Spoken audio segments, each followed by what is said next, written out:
வந்த பாதைகளை திரும்பி பார்க்கிறேன். கண்ணீரோடு கர்த்தாவே நன்றி சொல்கிறேன், நன்றி சொல்கிறேன். வணக்கம் நேயர்களே, மறுபடியும் உங்களை சந்திப்பதில் நான் மிக்க மகிழ்ச்சி அடைகின்றேன். இன்றைய நாளிலும் மை ஜீசஸ் தமிழ் தொலைக்காட்சி வழங்கும் ஊழியத்தின் பாதையில் என்ற நிகழ்ச்சியில் உங்களை சந்திக்க போகின்றோம். உங்களை பற்றி சொல்லுங்களேன் சில வார்த்தைகள். நான் பிறந்து வளர்ந்ததெல்லாம் தமிழ்நாடு. என்னுடைய சொந்த ஊர் வந்து தமிழ்நாட்டில் கன்னியாகுமரி மாவட்டம் என்ற மாவட்டத்தில் கருங்கல் அப்படிங்கிற ஒரு பகுதி. ஒரு சாதாரண ஒரு கத்தோலிக்க குடும்பத்திலே பிறந்து வளர்க்கப்பட்டிருந்தோம். அப்போ அவன் என்ன பண்றான், சாட்டர்டே சண்டே லீவ் ஆன உடனே அன்னைக்கு வரைக்கும் சம்பாதிச்ச பைசா எல்லாம் கொண்டு பப்புக்கு போய் டான்ஸ் கிளப்லையும் நல்லா குடிச்சுக்கிட்டு வாழ்க்கையில கெட்டு போய்கிட்டு இருக்காங்க. அப்போ நான் என்ன சொல்றேன்னாக்க, சபைக்கு வரும் பொழுது அந்த மக்கள் தேவைப்படக்கூடிய என்ஜாய்மெண்ட், ஃபார் எக்ஸாம்பிள் எல்லாருமே நான் குடிக்கணும்னு நினைக்கிறாங்க அப்படின்னு நினைக்கிறத விடவும் அவங்களுடைய தேவைகள், அவன் வரும்போது அவனை சிந்திக்க வைக்கிற மாதிரி, சிரிக்க வைக்கிற மாதிரி ஒரு மீனிங்ஃபுல்லான ஒரு அர்த்தபுஷ்டி உள்ள ஒரு ஆராதனையை நம்ம இங்க பண்ணும் பொழுது ஒரு பெருங்கூட்ட மக்கள் இதுக்காக வேண்டியே உள்ள வருவாங்க. அதுதான் என்னுடைய ஊழியத்தில் நான் சொல்லிக்கிட்டு இருக்கேன். பழைய ஏற்பாடு, இப்போ என்னுடைய லேட்டஸ்ட் ஆராய்ச்சி என்னன்னா, புதிய ஏற்பாட்டை கடவுள் ஏன் உருவாக்கினார்? Why the New Testament? Why the Lord? அவர் வாழ்ந்தும் காட்டினார் எங்களுக்காக எப்படி வாழணும். எக்ஸாக்ட்லி, மனிதன் எப்படி வாழ வேண்டும் என்று கற்று தந்த கடவுள். இதுவரை நேரமும் மை ஜீசஸ் தமிழ் தொலைக்காட்சி வழங்கும் ஊழியத்தின் பாதையில் என்ற நிகழ்ச்சியில் எங்கள் மத்தியிலே அருமை சகோதரன் அகத்தியன் அவர்கள் இருக்கிறார்கள். தொடர்ந்து நாங்கள் பேச போகின்றோம். பிரதர், நீங்க இடைவேளைக்கு முன்பாக நாங்கள் நிறைய விஷயங்களை பேசினோம். உண்மையிலே எப்படி ஜனங்களை ரட்சிப்புகளை கொண்டு வரலாம், உங்களுடைய வாழ்க்கையிலே நீங்கள் கற்றுக்கொண்ட பாடங்களை எங்களோடு நீங்கள் பகிர்ந்து கொண்டீர்கள். மிகவும் ஆசீர்வாதமாயிருந்தது. ஏன் வசதியா இருக்கிற ஒருவர்கள், படித்தவர்கள் ஏன் இதற்குள்ளே வரமாட்டேன் என்று சொல்கிறார்கள்? அப்படிப்பட்ட ஒரு நல்ல ஒரு மினிஸ்ட்ரியை நீங்கள் பண்ணி கொண்டிருக்கிறீர்கள். அது மாத்திரமில்லை, அதை குறித்து ஆராய்ச்சியும் செய்திருக்கிறீர்கள். சிரிப்போம் சிந்திப்போம் என்ற நிகழ்ச்சியை செய்து கொண்டிருக்கின்றீர்கள். நிம்மதி தரும் ஆலோசனை மையத்தை கூட நீங்கள் நடத்தி வருகிறீர்கள். அருமையாக எங்களோடு நிறைய விஷயங்களை பகிர்ந்து கொண்டீர்கள். அது நிறையருக்கு ஆசீர்வாதமா இந்த வேளையில இருந்திருக்கும். காரணம், பொட்டு வைக்கலாமா, பூ வைக்கலாமா, கலாச்சாரம் அது சம்பந்தப்பட்டதை கூட இந்த கிறிஸ்தவர்கள் அதற்குள்ளே இதையும் மிக்ஸ் பண்ணி அதை குறித்தும் நீங்கள் விரிவாக எங்களோடு பேசினீர்கள். உண்மையிலே சந்தோஷமா இருக்கிறது. இப்படிப்பட்ட ஒரு ஊழியத்தை நீங்கள் செய்து வருகிற நாட்களிலே எங்களோடு கூட நீங்கள் இதை பகிர்ந்து கொண்டதிலே இன்னும் பேச போகின்றோம். அடுத்த ஒரு கேள்வியை நான் உங்களிடத்திலே வைக்கின்றேன். உங்களுடைய ஊழியம் என்று சொல்லும் பொழுது இப்படி ஒரு புரட்சிகரமான காரியத்தை நாங்கள் முன்வைக்கும் போது இதனாலே நிறைய போராட்டங்களை சந்திக்க வேண்டி வரும். ஏனென்று சொன்னால், ஒரு வழிபாடு முறையை, ஒரு கோட்பாட்டை நாங்கள் இன்றைய நாளிலே பின்பற்றி வருகின்றோம். அதிலே இருந்து சற்று மாறுபாடாக ஆண்டவர் இப்படி சொல்லி இருக்கிறார், இது இல்லை என்று நாங்கள் பகுத்தறியும் போது நிறைய சவால்களை நீங்கள் சந்திக்க வேண்டி வந்திருக்கு.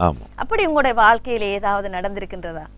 சவால்கள் அப்படின்னா, ஒரு எடுத்துக்காட்டாக நான் ஒரு புஸ்தகம் ரிலீஸ் பண்ணியிருந்தேன். அந்த புத்தகத்துக்கு பேர் இந்து சகோதரர்களின் 100 கேள்விகளுக்கு பதில்கள். அந்த புத்தகத்தை வந்து நான் எழுதி முடித்த பிறகு அவனுடைய தலைப்பை பார்த்துட்டு ஒரு ஊழியக்காரர் சொன்னார், இந்து சகோதரர்கள் எல்லாம் போடக்கூடாது, உனக்கு எதிர்ப்புகள் எல்லாம் வரும், உன்னை கொன்னே விடுவாங்க அப்படின்னா சொன்னாங்க. ஆனால் பாருங்கள், இது வந்து கொன்னிடுவாங்க அப்படின்னு சொன்னது கிறிஸ்டியன்ஸ், என்ன பயமுறுத்தினாங்க. ஆனால் இந்த புக்கு இந்துக்களுடைய மத்தியிலெல்லாம் போய்கிட்டு இருக்குது. கிட்டத்தட்ட 4.25 லட்சம் புக்கு மக்களுக்குள்ள இது வரைக்கும் போயிருக்கு. தமிழில் மட்டும்தான் இது வரைக்கும் பிரிண்ட் பண்ணியிருக்கிறோம். ஆங்கிலத்தில் பிரிண்டிங்காக வேண்டி நாங்கள் ட்ரை பண்ணிட்டு இருக்கிறோம். அது கொஞ்சம் ஸ்லோவாக தான். எப்படி பெற்றுக்கொள்ளலாம்? இங்கேயும் கூட நாங்கள் என்னுடைய நம்பருக்கு நீங்கள் வந்து ஆக்சுவலாக என்னுடைய நம்பருக்கு நீங்கள் ஸ்ட்ரெயிட்டாக கால் பண்ணலாம். கால் பண்ணி பெற்றுக்கொள்ளலாம். இப்போ ஆக்சுவலாக நம்முடைய அந்த வெப்சைட்டில் கூட நாங்கள் அதை டவுன்லோட் பண்ணி டைரெக்டாக டவுன்லோட் பண்ணலாம். பதிவிறக்கம் செய்து கொள்ளக்கூடிய ஒரு ப்ரொவிஷனுக்காக வேண்டி இப்போ ரீகன்ஸ்ட்ரக்ஷன் நடந்துட்டு இருக்குது. I am doing that. கத்திர சுத்தமானால் அதை டவுன்லோட் பண்ணிக்கலாம். ஆமாம். அடுத்து அந்த புக்கை வந்து இந்துக்கள் டெஸ்டிமனி சொன்னாங்க. எப்படின்னா, சிவகங்கை மாவட்டத்தில் இருந்தெல்லாம் ஆட்கள் கூப்பிட்டாங்க. அதில் ஒரு ஆள் சொன்ன சாட்சி என்ன அப்படின்னா, சார், என்னுடைய ஒய்ஃபும் என்னுடைய மருமகளும் என் மகனும் சர்ச்சுக்கு போய்கிட்டு இருக்காங்க.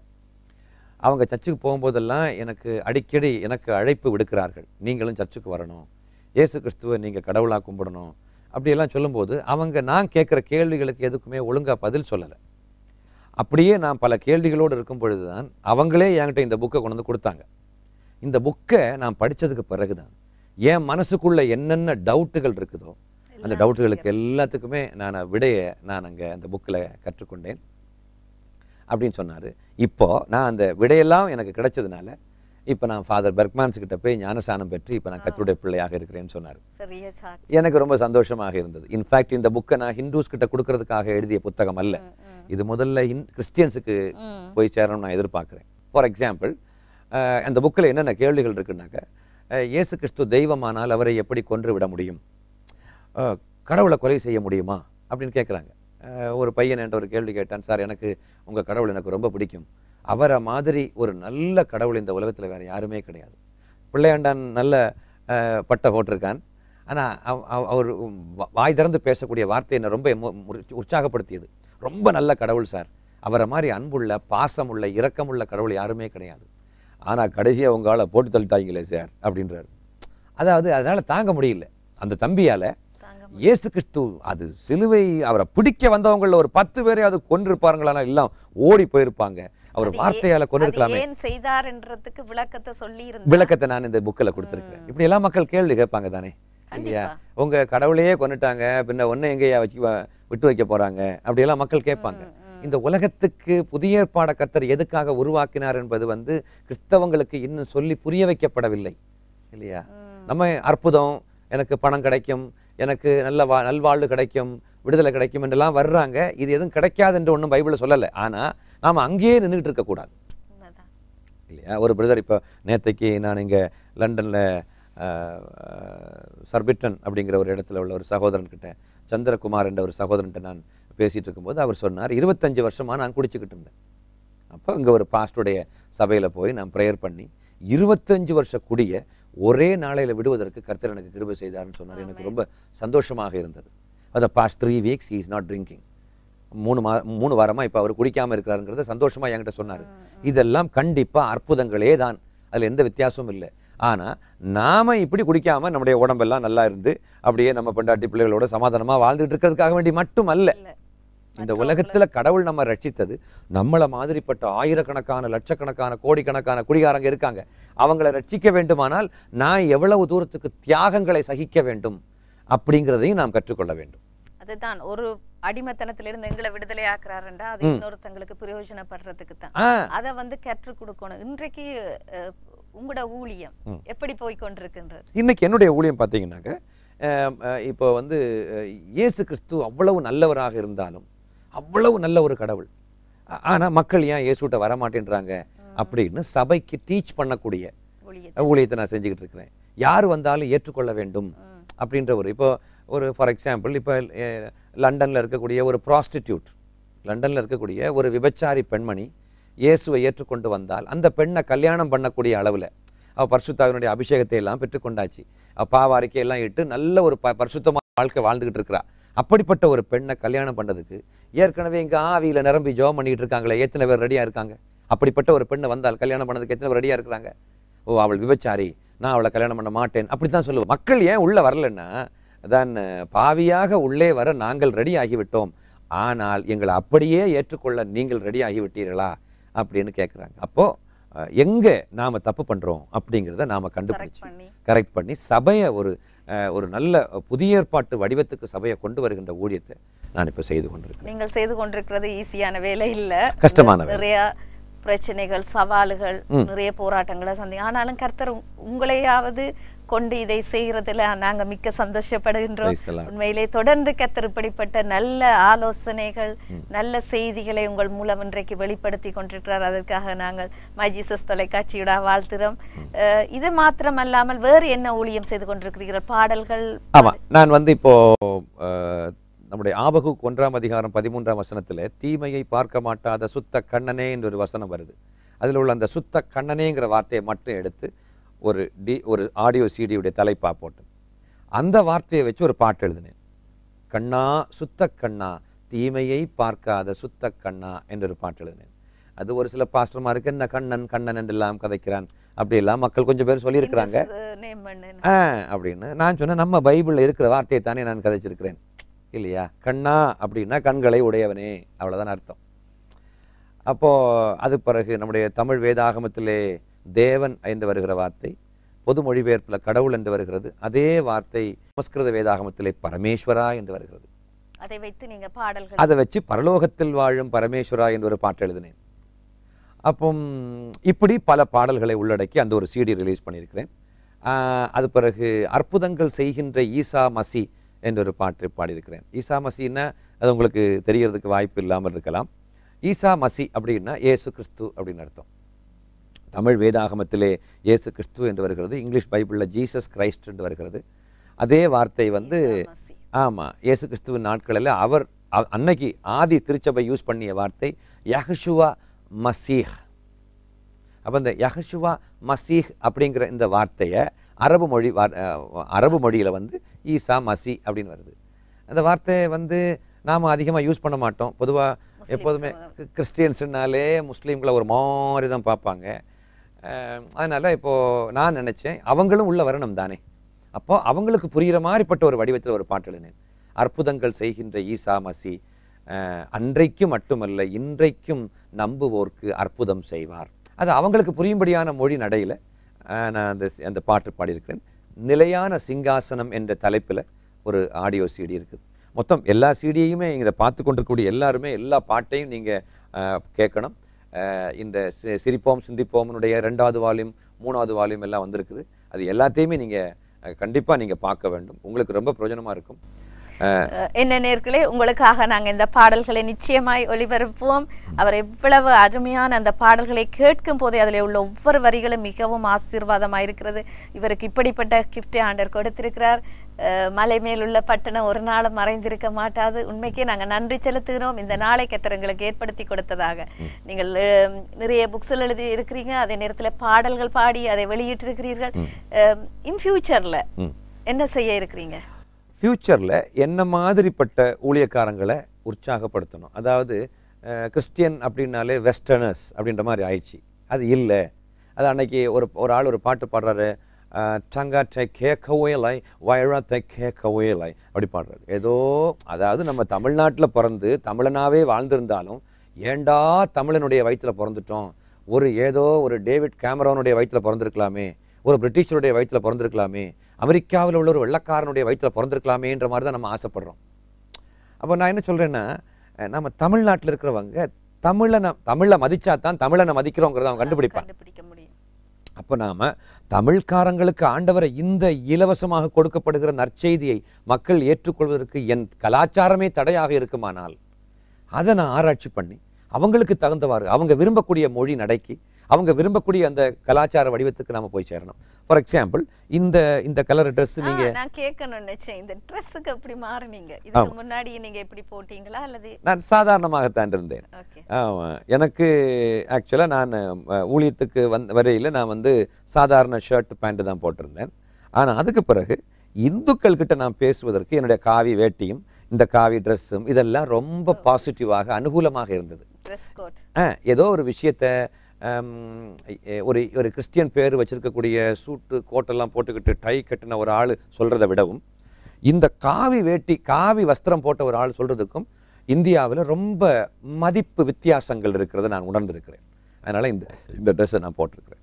இன்றைக்கு நீங்க லண்டன்ல மை ஜீசஸ் தொலைக்காட்சியில இந்த இடத்துல வந்திருக்கிறீங்க. எப்படி நீங்க லண்டனுக்கு வந்தீங்க? நான் வந்து நம்முடைய இந்த சிரிப்போம் சிந்திப்போம் சிடியை இங்கே உள்ள லண்டனில் உள்ள ரொம்ப மக்கள் பார்த்தாங்க. அப்போ சொல்லுவாங்க, பார்த்துக்கிட்டு எனக்கு கால் பண்ணுவாங்க, நாங்கள் லண்டன்லேருந்து கதைக்கிறோம், ஸ்வீடன்லேருந்து கதைக்கிறோம், எல்லாம் ரொம்ப பேர் யூரோப்பியன் கண்ட்ரீஸ்லேருந்து என்னை கூப்பிட்டாங்க.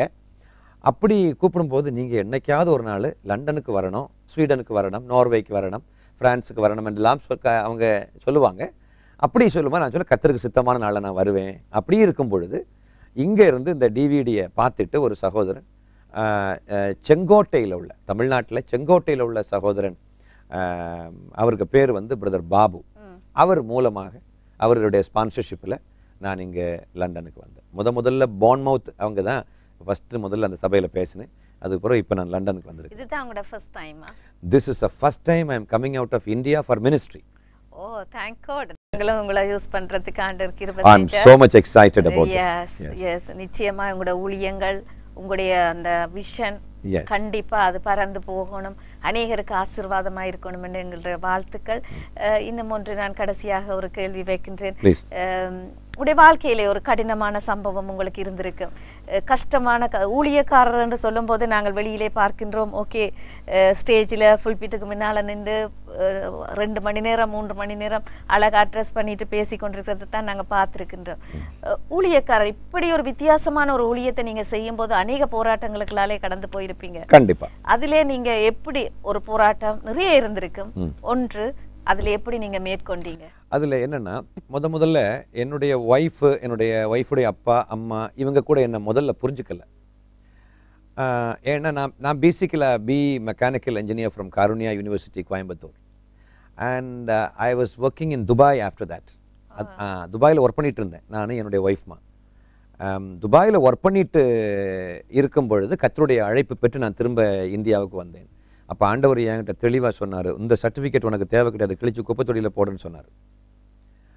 அப்போ எனக்கு ஒரு மாதிரி தான் இருந்துச்சு. ஏன்னா இவர் கஷ்டப்பட்டு கண்ணில் எண்ணெய் போட்டு தூக்கம் வரக்கூடாதுங்கிறதுக்காக வேண்டி கண்ணில் எண்ணெய் போட்டு கஷ்டப்பட்டு முழிச்சிருந்து படித்து ஹார்ட் ஒர்க் பண்ணி உருவாக்கின இந்த சர்டிஃபிகேட்டை கிழிச்சு சும்மா சாதாரணமாக போட சொல்கிறாருன்னு ஒரு செகண்ட் நினச்சேன். அதுக்கு பிறகு என்னை அழைத்தவர் உண்மை உள்ளவர். அவர் கடைசி வரைக்கும் என்னை கைவிட மாட்டார் இல்லையா, தேவன் தண்ட பிள்ளைகளை கைவிட மாட்டார் என்று என்ன அந்த நிச்சயம் எனக்குள்ளே வந்துச்சுது. அதுக்கப்புறம் நான் கிழிச்சு போட்டேன். அதுக்கு பிறகு கொஞ்சம் வறுமை எல்லாம் வந்தது. அப்போது என்ற பொடியன் பையன் ஜோனத்தன், அவன் சின்ன பிள்ளையாக இருக்கும் பொழுது நான் என் ஒய்ஃபை பார்த்து ஒரு வார்த்தை சொன்னேன், ஷீலா நம்ம துபாய் வேலையெல்லாம் விட்டுட்டு வந்தாச்சு, எப்படி நம்முடைய ஃப்யூச்சரை ஃபேஸ் பண்ண போகிறோமோ தெரியலேன்னு சொன்ன உடனே என் பையன் பெட்டில் நின்றுட்டு ஒரு வார்த்தை சொல்கிறான், டாடி நான் இருக்கேன்ல டாடி, கவலைப்படாதீங்க நான் பார்த்துக்கிறேன் அப்படின்னு சொல்கிறான். அது ஏதோ அந்த துமா துண்டு பொடியன் சொன்ன ஒரு வார்த்தை மாதிரி எனக்கு தெரியல, அது கடவுளே பேசினது போல நான் உணர்ந்தேன். ஒரு பெரிய ஊழியக்காரனை பார்த்து ஒரு சின்ன பொடியன் பேசுகிறான் என்றால் அப்போ அங்கே தான் நான் உணர்ந்தேன், கடவுள் கழுதையை வச்சு கூட பேச முடியும் தானே, கடவுளால் கழுதையை வச்சு பேச இயலும் என்றால் ஏன் இந்த பையனை வச்சு பேசக்கூடாது. அப்புறம் அவன் பேசி அப்புறம் எனக்குள்ள ஒரு பெரிய ஸ்ட்ரென்த் வந்தது, கடவுள் என்னை கைவிட மாட்டார்னு. அப்புறம் என்னோட மாமனார் சொன்னார், இதெல்லாம் நல்லதில்லை, பிச்சை எடுக்க வேண்டியிருக்கும் என்றெல்லாம் சொன்னார். ஆனால் கடவுள் என்னை பிச்சை எடுக்க விடலை. அதாவது ஊழியக்காரங்க என்றால் ஏழைகளாகத்தான் இருப்பாங்க அப்படின்னு நினச்சிட்டு இருக்காங்க. என்ன கடவுள் பிச்சை எடுக்க எல்லாம் வைக்கல, ஏன்னா எந்த குறையும் இல்லாமல் இம்மட்டும் நடத்திட்டு இருக்காரு. அதனால நான் கோடீஸ்வரனும் அல்ல, ஒரு மனுஷனுக்கு என்ன தேவையோ போஷித்து கொண்டிருக்கிறார். இன்றைக்கும் இந்த தேசத்துக்கு வர எவ்வளவோ பணத்தை வச்சிருந்தாலும் விசாவை வச்சிருந்தாலும் அவர்களால் வர முடியாமல் இருக்கிறார்கள். இப்போ ஃபார் எக்ஸாம்பிள் இப்போ என் பையன் 10th வந்து ஸ்டேட்டில் 10வது ரேங்க் எடுத்தான். ஆமாம், இப்போ 12th எழுதி 12th வந்து அவன் கொஞ்சம் விளையாடிட்டான். 1088 மார்க், 1200க்கு 1088 மார்க் தான் எடுத்திருக்கான். அவனுக்கு ஒரு ஆசை, நான் டாக்டராக மாறணும் அப்படின்னு சொல்லிட்டு. நான் சொன்னேன், நீ டாக்டராக மாறுறதுக்கு உனக்கு எவ்வளவு பணம் தேவையோ எல்லா பணத்தையுமே கடவுள் உனக்கு தருவார் அப்படின்னு அவன்கிட்ட நான் சொன்னேன். அவன் என்கிட்ட ஒரு கேள்வி கேட்டான், டாடி இது உங்களுக்கு பாரமாக இருக்குமா? Do you think it's a burden for you? No, it is not my burden, it is God's burden. So don't worry about it அப்படின்னு நான் சொல்லியிருக்கிறேன். ஸோ கர்த்தர் எல்லா தேவைகளையும் சந்திப்பேன் நான் நம்புகிறேன். அது ஒன்றும் பெரிய விஷயம் மாதிரி எனக்கு தெரியவும் இல்லை. அடுத்தது இந்த பிரச்சனை வந்து சொந்த குடும்பத்தில் வந்துச்சு. ஆனால் கடைசியில் என் சொந்த குடும்பத்தார் எல்லாருமே என்னை ஏற்றுக்கிட்டாங்க, எல்லாரும் ஏற்றுக்கிட்டாங்க. இன்னைக்கு ரட்சிக்கப்பட்டிருக்காங்களா அவங்கள ஆண்டவரே? ஆமாம், என்னுடைய மாமனார் இப்போ இல்லை, என்னுடைய மாமியாரும் இல்லை, அவங்க இப்போ தே ஆர் நோ மோர், அவங்க கடவுள்கிட்ட இருக்கிறாங்க. ஆனால் என் சொந்தக்காரங்க இப்போ ஃபார் எக்ஸாம்பிள் என்னை பகைத்த என்னை புரிஞ்சுக்காத என்னுடைய மனைவி இன்னைக்கு எனக்குடைய ஊழியத்துக்கு உறுதுணையாக இருக்கிறாங்க. ஆமாம், என்னுடைய மனைவியெல்லாம் நம்பி கடவுளுக்கு அடுத்தபடியாக என்னுடைய மனைவி இந்த ஆஃபீஸில் ஒரு 5 பேர் வேலை செய்கிறாங்க. எல்லாத்தையும் விட்டுட்டு தான் ஊழியத்தை எல்லாம் விட்டுட்டு வந்திருக்கிறேன். அந்த நாட்கள்ல உங்களுக்கு ஒரு கடினமா இருந்துச்சு, ஒரு ஹார்டான ஒரு பாத். புரிஞ்சு கொள்ளலையேன்னா அது ரொம்ப காட். You are right. அதுக்கு பிறகு இந்த மாதிரிப்பட்ட இந்த டிப்ளமேட்டிக் மினிஸ்ட்ரி ஆரம்பிச்சது பிறகு பாஸ்டர்ஸே என்ன புரிஞ்சுக்கல. ஆமாம், ஒரு சிலர் என்னை பார்த்து அந்தி கிறிஸ்துவன்னு சொன்னாங்க.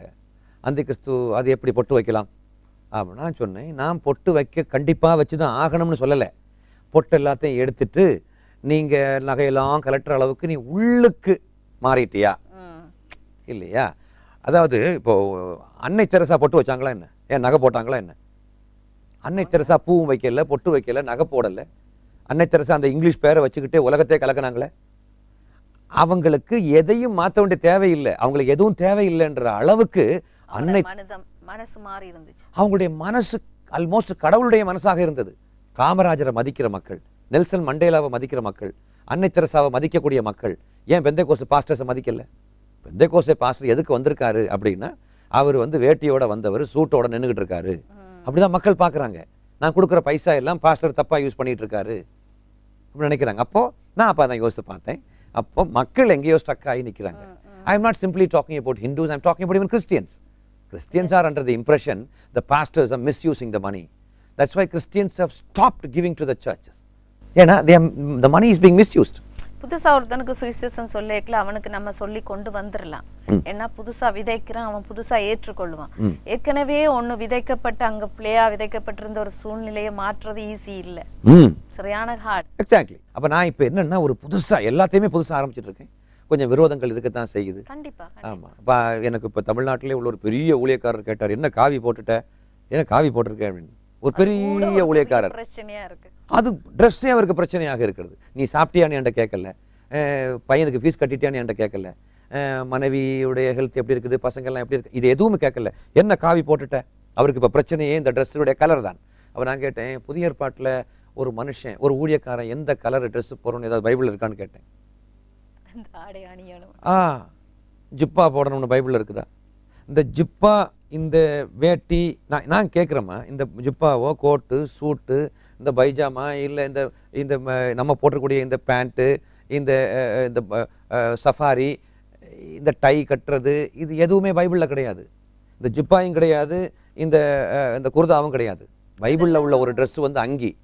இப்போ அங்கி போட்ட ஒரு ஃபாதரை பார்த்தா பாஸ்டரால் சகிக்க முடியாது. ஏன்னா அவர் அங்கி அணிந்திருக்கிறபடினாலே பீசான்ஸ் இவருக்குள்ளே வாசம் பண்ணி கொண்டிருக்கிறது அப்படின்னு ஒரு லாங்குவேஜ் அவங்களுக்கு.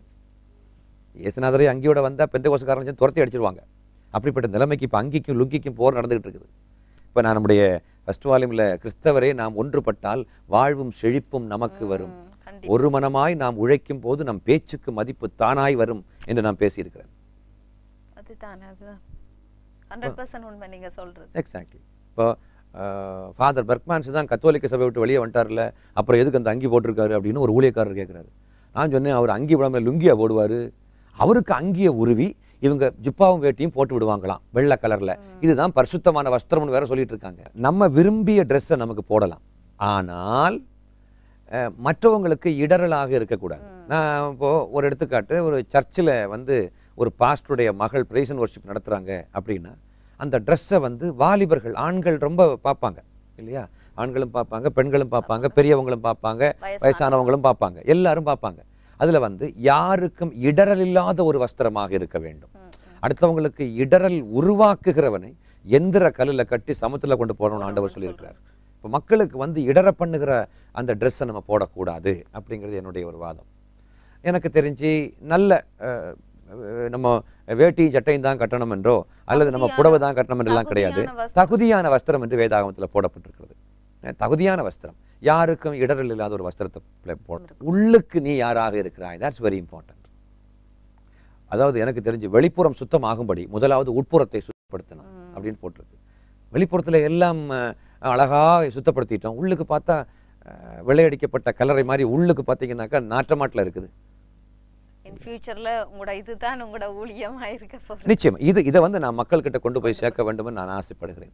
இயேசு வந்தது நம்ம வெறுமனே, ஒரு பிரதர் சொன்னாரு, நம்ம இயேசு நல்லவர்னு மட்டும் சொல்லிட்டு போங்களேன், அது மட்டும் போதுமே அப்படின்னு. அப்ப நான் சொன்னேன், அதுக்கு மனுஷனே கடவுளுக்கு தேவை கிடையாது. கடவுள் நல்லவர்னு மக்கள்கிட்ட போய் சொல்றதுக்கு வந்து புதிய ஏற்பாடே தேவை கிடையாது. இயேசு மரிக்க வேண்டிய தேவை இல்லையே.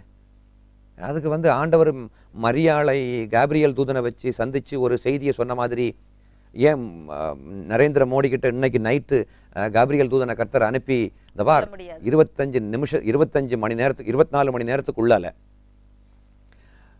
பிதாகுமாரன் பரிசுத்தாவின் நாமத்தில் நீ ஞானசானம் எடுத்து நான் தான் கடவுள் என்பதை நீ இந்த உலகத்துக்கே போய் சொல்லலைன்னா மோடி நீ ஆயிடுவ பாடி அப்படின்னு ஒரு பஞ்சு டயலாகா கர்த்தர் பேச முடியாதா என்ன? அடுத்த செகண்ட் மனுஷன் தலைதறிக்க ஓடுவாரு மீடியாவை பார்த்துக்கிட்டு, ஏய் எல்லா கேமராக்காரன் வாங்கடா, நான் சொல்றேன் இயேசுதான் கடவுள் அப்படி அவர் சொல்ல வைக்க முடியுமே? அப்படியெல்லாம் கடவுள் செஞ்சிருக்கலாம் தானே. கடவுள் என்ன ஞானம் இல்லாதவரா? கடவுள் இந்த உலகத்தில் அன்பை எஸ்டாப்ளிஷ் பண்ணதுக்காகத்தான் மனுஷனையே படைச்சார். புதிய ஏற்பாடை உருவாக்குனது அதுல அது வந்து ஃபுல்ஃபில் ஆகுது. புதிய ஏற்பாட்டின் மூலமாகத்தான் கடவுள் அன்புள்ளவர் என்று மக்களுக்கு தெரியும். பழைய ஏற்பாட்டின் மூலமாக கடவுள் வல்லவர் என்று மக்களுக்கு தெரியும். புதிய ஏற்பாட்டின் மூலமாக கடவுள் நல்லவர் என்று மக்களுக்கு தெரியும். ஒரு முறை ஒரு மாமி என்கிட்ட கேட்டாங்க, இந்த சமஸ்கிருதம் கலந்த தமிழில் நான் பேசும் பொழுது பிராமின்ஸ் கிட்ட பேசுறது ரொம்ப ஈஸியாகுது. இப்போ ஃபார் எக்ஸாம்பிள் நான் இப்போ அந்த பேச்சை பிராமின்ஸ் கிட்ட பேசும்போது அந்த பேச்சை ஸ்டார்ட் பண்ணும் பொழுது காயத்ரி மந்திரம்னு ஒரு மந்திரம் இருக்குது. அதை சொல்லிக்கிட்டு நம்ம ஸ்டார்ட் பண்ணிட்டோம்னா அவங்க ஓஹோ இவர் நம்ம அழுதான்னு நினச்சிக்கிட்டு சொல்கிறதெல்லாம் கேட்பாங்க. ஆமாம், ஃபார் எக்ஸாம்பிள் ஓம் பூர் புவஸ்வகா தத்ச விதுர் வரேண்யம் பர்கோ தேவஸ்ய தீமகி தியோயோன பிரச்சோதயாத் அப்படின்னு காயத்ரி மந்திரம் சொல்லிக்கிட்டு நீங்கள் ஃபர்தராக என்ன பேசுங்க, ஓஹோ நம்ம அழுதான் பேசுகிறார், அப்போ கரெக்டாக தான் இருக்கும் அப்படின்னு ஒரு ஏற்றுக்குவாங்க. ஏதாவது ஒரு சந்தர்ப்பம் உங்களுக்கு நடந்துச்சா? இருக்குது. ரொம்ப பிராமணர்கள் வந்து நீங்கள் சொல்கிறதெல்லாம் கரெக்டு தான். இப்போ ஒரு மாமிகிட்ட நான் பேசுகிறேன், மாமி பொம்மநாட்டிகள்லாம் கங்கைக்கரை தோட்டத்தில் குளிச்சுட்டு இருக்கச்ச அவள் புடவையெல்லாம் எடுத்து பக்கத்தில் இருக்கிற மரத்து மேலே உட்காந்துட்டு கண்ண பரமாத்மா வேடிக்கை பார்த்து நான் கண்ணபுராணம் சொல்கிறது சாக்ஷாத் கண்ண பரமாத்மா அப்படியெல்லாம் பண்ணியிருப்பாரு மாமி, சத்து யோஜனை பண்ணி பாருங்கோ, அப்படியே அவர் பண்ணியிருப்பாருன்னா அவரை போய் பரமாத்மான்னு சொல்ல முடியுமா அப்படி சொன்ன உடனே அம்பி இதெல்லாம் சின்ன வயசுலேயே எனக்கு இதெல்லாம் ஒரு டவுட்டு தான், ஆனால் அதெல்லாம் இப்போ மாமாட்ட சொன்னால் மாமா டைவர்ஸ் பண்ணி போடுவாரோ இல்லையோ அப்படின்றாங்க. அப்போ அது தப்புங்கிறது அவங்களுக்கு தெரியுது. ஆனால் வெளியே வர முடியாததுக்கு என்ன காரணம்னா கிறிஸ்தவர்களுடைய இந்த கலாச்சாரமும் அவர்களுடைய பண்பாடும். ஒரு 30 வருஷம் வாழ்ந்த ஒரு கலாச்சாரத்தை விட்டு திடீரென்னு ஒரு நாள்லயே மாறினா அவனால் எப்படி மாற முடியாது. அதனால் இன்னொரு விஷயம், இந்த ஜாதி பாகுபாடுகள். கிறிஸ்தவரே ஜாதி பார்க்கும் கிறிஸ்தவனே நீ கிறிஸ்தவர் என்று சொல்வது நியாயமா என்ற ஒரு பாட்டு நான் என்னுடைய ஃபர்ஸ்ட் வால்யூம் ஆடியோ சிடியில் பாடியிருக்கிறேன். இதெல்லாம் கண்டிப்பாக எல்லாரும் கேட்க வேண்டிய பாடல். அந்த பாடல்கள் மூலம் யாராவது தொடப்பட்டார்களா? அந்த சாதி சாதின்னு பேசிட்டு இருக்கிறீங்க, அது ஏதாவது உங்க மூலம் நடந்திருக்கிறது? ஆமா, நம்முடைய இந்த சிரிப்போம் சிந்திப்போம் சிடியை பார்த்துக்கிட்டு திருநெல்வேலி, தூத்துக்குடி, நாகர்கோவில், விருதுநகர், மதுரை இந்த ஏரியாவில் எந்த ஜாதி மக்கள் கிறிஸ்தவத்துக்குள்ளால எந்த ஜாதி மக்கள் ரொம்ப ஜாதி பார்ப்பாங்க அப்படின்னா நாடார் ஜாதி மக்கள் தான் ரொம்ப ஜாதி பார்ப்பாங்க என்று பரவலாக மக்களிடம் சொல்லப்படுகிறது. அந்த நாடார் ஜாதியை சார்ந்த ஒரு சகோதரன் நம்முடைய சிடியை பார்த்துக்கிட்டு என்னை கூப்பிட்டு சொன்னார், இனி எனக்கு இந்த ஜாதி சான்றிதழ் தேவையில்லை, நான் கிழிச்சு போடலான் இருக்கிறேன் அப்படி சொன்னேன். அப்போ உடனே நான் சொன்னேன், நான் திருநெல்வேலியில் ஒரு மீட்டிங் அரேஞ்ச் பண்ணுறேன், அந்த மீட்டிங்கில் வந்து கேமராவுக்கு முன்னாடி உங்களுடைய சாதி சான்றிதழை கிழிச்சு போடுங்க அப்படின்னு நான் சொன்னேன். அவர் அந்த மீட்டிங்க்கு வந்து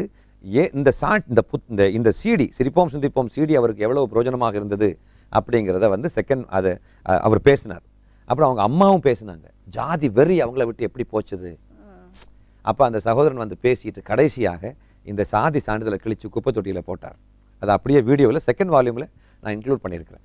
அந்த சிரிப்போம் சிந்திப்போம் சிடியினுடைய செகண்ட் வால்யூமையும் தேர்ட் வால்யூம் நீங்கள் கண்டிப்பாக பார்த்தே ஆக வேண்டும். அருமையான சாட்சி சொன்னாங்க. உண்மையிலே மிகவும் சந்தோஷமா இருக்கு. அந்த ஸ்பாட்லேயே அவர்கள் அது ஒரு பானை சோற்றுக்கு ஒரு சோறு பதம் என்கிறது போல நிச்சயமா அந்த ஒருத்தர் முன் வந்து அதை செஞ்சது நிச்சயமா எல்லாருக்கும் அது ஒரு ஆசீர்வாதமா இருந்திருக்கு. இன்னொரு விஷயம், அந்த சகோதரன் மாறியது மட்டுமல்ல, அந்த சகோதரனோடு இருக்கக்கூடிய எல்லா வாலிபர்களும், இன்ஃபேக்ட் அவர் வாலிபர்களுடைய மத்தியில் ஊழியம் பண்ணிட்டு இருக்காரு, அந்த வாலிபர்கள் எல்லாருமே ஒரு தீர்மானம் எடுத்திருக்காங்க, நான் கல்யாணம்னு ஒன்று பண்ணுவேன், ஆனால் ஜாதி பார்க்காம தான் பண்ணுவேன் அப்படின்னு. அதை நாடார் ஜாதியை சார்ந்த மக்களை சம்மதிக்க வைக்கிறது கஷ்டம். இப்போ நீங்கள் இலங்கையில் இருக்கிறதுனால உங்களுக்கு அது தெரியுமான்னு தெரியல, இப்போ நான் தமிழ்நாட்டில் இருக்கிறதுனால தான் எனக்கு தெளிவாக அது தெரியும். இன்றைக்கு ஆயிரக்கணக்கானோர் இதை பார்க்கிறார்கள், அவர்களுக்கு தெரிந்து கண்டிப்பா. உண்மையிலே இவருடைய ஊழியங்களுக்காகவும் இவருக்காகவும் ஜெபித்துக் கொள்ளுங்க. இப்படிப்பட்ட ஊழியக்காரர் இன்றைய நாட்களிலே நாங்கள் காண்பது மிகவும் அரிதாக இருக்கிறது. இவர்கள் இப்படி முன்வந்து இப்படிப்பட்ட காரியங்களை செய்கிறார்கள் என்றால் அவர்களுக்கு நாங்கள் தோள் கொடுக்க வேண்டியவர்களாக இருக்கின்றோம். இன்றைக்கும் பார்த்தீர்களானால் ஒத்துப்போறவர்களுடைய ஒத்துப்போய் சாய்கிற பக்கமே சாய்ந்து கொண்டு போகிற அநேக ஊழியக்காரர்கள், அநேக ஜனங்களைத்தான் நாங்கள் பார்த்து கொண்டிருக்கிறோம். இப்படியாக எழும்புகிற தேவ மனுஷர்களுக்கு நாங்கள் கரம் கொடுக்க வேண்டியவர்களாக இருக்கின்றோம். நேர்களே, நீங்கள் பார்த்து கொண்டிருந்தால் கீழ்காணும் தொலைபேசி இலக்கங்களோடு நீங்கள் அவரோடு தொடர்பு கொள்ளுங்கள். உங்களுக்கு உண்டான கேள்விகளுக்கும் அவர்கள் பதிலளிக்க தயாராக இருக்கின்றார்கள். அது மாத்திரமில்லை, கடைசியாக பார்த்து கொண்டிருக்கிற மை ஜீசஸ் தமிழ் தொலைக்காட்சி நேர்களுக்காக நீங்கள் என்ன சொல்ல விரும்புகிறீர்கள்?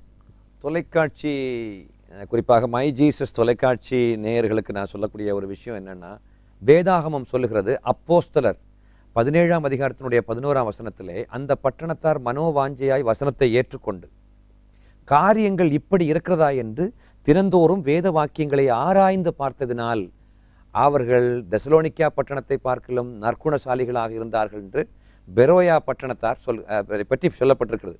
வேதத்தை ஆராய்ச்சி செய்யுங்கள். ஊழியக்காரர் சொல்வதெல்லாம் பைபிள் படி இருக்குதாங்கிறத நம்ம செக் பண்ணி பார்க்கணும் இல்லையா? புதிய ஏற்பாடுன்னு ஒன்றை எதற்காக உருவாக்கி இருப்பார்? நோயை சௌக்கியப்படுத்துவதற்காகத்தான் புதிய ஏற்பாடுன்னு, அப்போ பழைய ஏற்பாட்டில் நோய் சௌக்கியமாகலையா? அதனால ஆண்டவர் நோயை சௌக்கியப்படுத்த மாட்டாரா? அது முக்கியம் கிடையாது. எது முக்கியம்னாக்க, இயேசு புதிய ஏற்பாடை உருவாக்கினுடைய நோக்கம் நாம எல்லாம் நீண்ட ஆயுசோட வாழ்வதற்காக அல்ல. எத்தனை ஆயுசுங்கிறத பற்றி நம்ம கவலைப்படக்கூடாது. நாம எவ்வளவு பணக்காரங்களா மாறணுங்கிறத பற்றி நம்ம கவலைப்படக்கூடாது. நம்ம எந்த நோக்கத்துக்காக புதிய ஏற்பாடு உருவாக்கப்பட்டது அப்படின்னா, நாம் அன்புள்ளவர்களாக மாறும்படிக்கு அடுத்த சபை ஊழியக்காரங்களையும் அடுத்த சபை விசுவாசிகளையும் நீங்கள் ஏற்றுக்கொள்ளுங்கள். உங்க பாஸ்டர் எப்போதுமே அடுத்த சபைக்கு போகக்கூடாது, அடுத்த சபை பாஸ்டர்கிட்ட பேசக்கூடாது அப்படி எல்லாம் சொல்லுவாங்க. ஆனால் இதெல்லாம் பைபிளில் இருக்குதா? இந்த மாதிரி பிரிஞ்சு பிரிஞ்சு பிரிஞ்சு பிரிஞ்சு பிரிஞ்சு இப்படி கிடக்கிறதுனால தான் கிறிஸ்தவங்களா ஐயோ அது ஒரு விதமான மனநோயாளிகள் அப்படின்னு அகில உலகம் சொல்லிக்கிட்டு இருக்குது. தயவு செய்து எல்லாரையும் ஏற்றுக்கொள்ளுங்க. அவங்க கொஞ்சம் முன்ன பின்னையாக தான் இருப்பாங்க. உங்களுக்கு தெரிஞ்ச வெளிப்பாடு, உங்களுடைய பாஸ்டருக்கு தெரிஞ்ச வெளிப்பாடு எல்லாம் எனக்கு தெரியாது. எனக்கு தெரிஞ்சதெல்லாம் உங்களுடைய பாஸ்டருக்கு தெரியாமல் இருக்கலாம். ஆனால் நீங்கள் பேலன்ஸ்டாக இருக்கணும்னு நான் ஆசைப்படுகின்றேன். எனக்காக தயவு செய்து நீங்கள் ஜெபிக்க வேண்டும். அருமையாக சொன்னீர்கள் பாஸ்டர். இன்றைக்கும் இந்த ஜனங்களுக்கு உண்மையாகவே கர்த்தர் பேசியிருப்பார். என்னோடும் கூட கர்த்தர் பேசினார்.